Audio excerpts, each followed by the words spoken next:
Assalamualaikum warahmatullahi wabarakatuh. Ketemu lagi di channel saya, Desmawati Kuretangin. Hari ini saya membuat gulai korma. Gulai korma yang tidak ada kurma di dalamnya ya.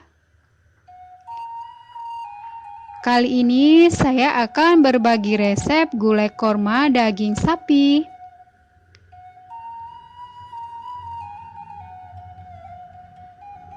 Langsung kita buat ya.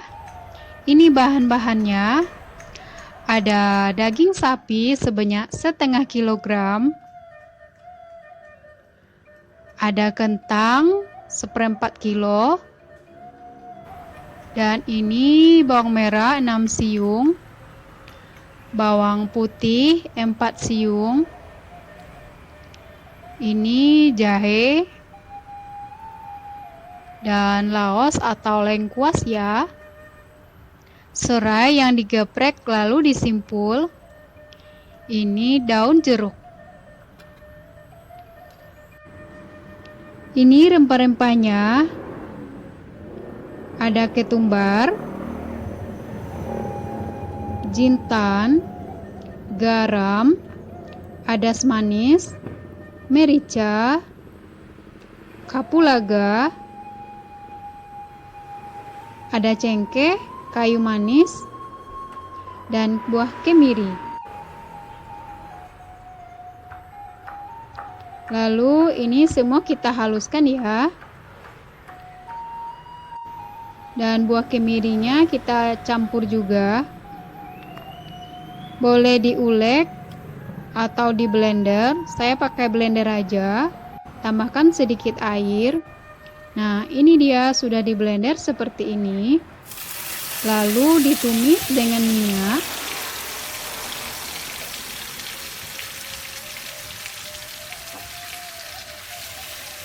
Tumis hingga wangi ya.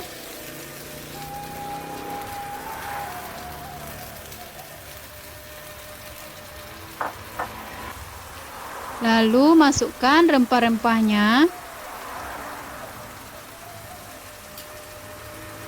Saya pakai rempah-rempah yang bubuk saja. Jika pakai yang bulat juga bisa. Lalu digiling halus ya.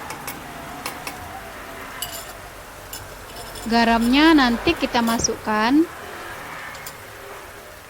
Dan masukkan juga kayu manis, lada munggu atau kapulaganya, cengkeh. Jadi lada munggu atau kapulaga cengkeh tidak dihaluskan ya, biar saja bulat-bulat. Tumis hingga wangi lagi sambil diaduk-aduk hingga tercampur rata.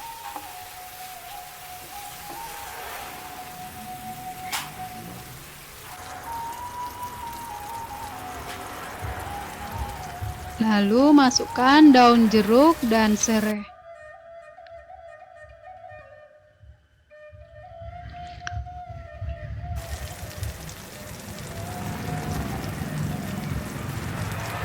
Masukkan daging yang sudah dipotong-potong.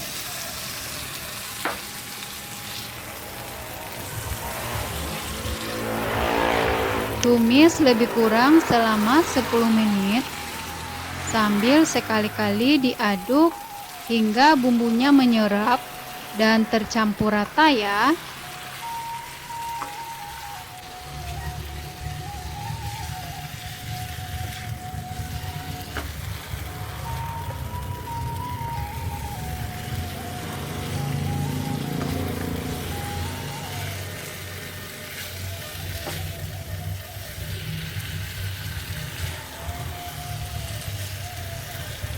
Ini sudah.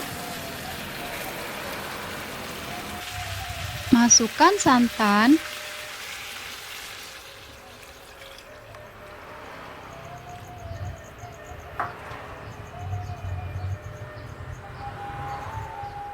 Garam.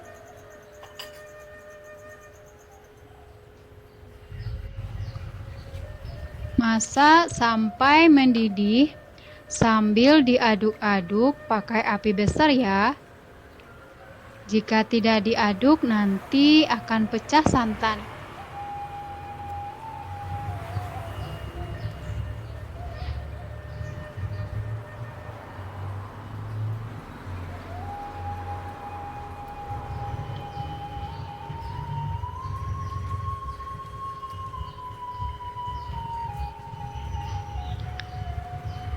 Dan ini sudah mendidih.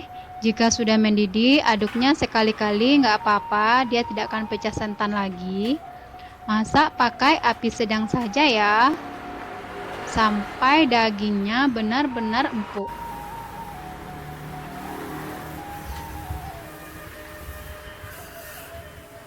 Ini saya membuat gulai korma daging sapi, bisa diganti dengan daging kambing, atau bisa juga diganti dengan ayam ya.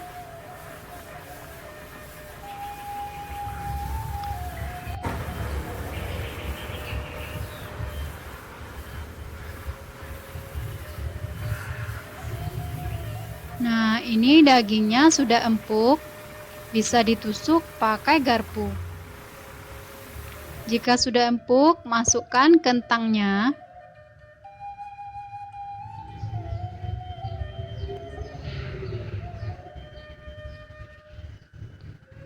Lalu terakhir masukkan asam jawa setengah bungkus, lalu tambahkan air.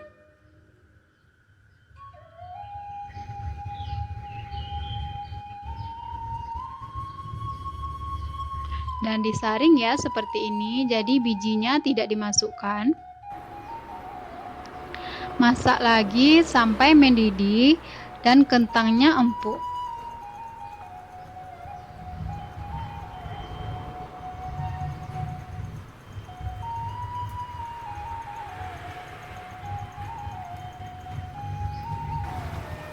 Ini sudah mendidih. Kentangnya sudah empuk juga ya.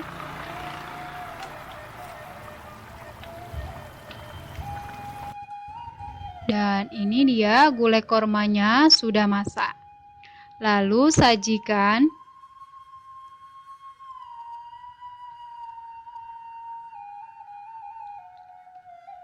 Cara membuatnya mudah. Ini resepnya asli ya, tanpa tambahan cabai. Bisa dimakan untuk anak-anak. Nah, ini dia gulai kormanya sudah masak seperti ini.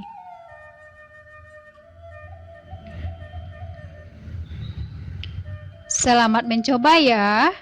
Assalamualaikum warahmatullahi wabarakatuh.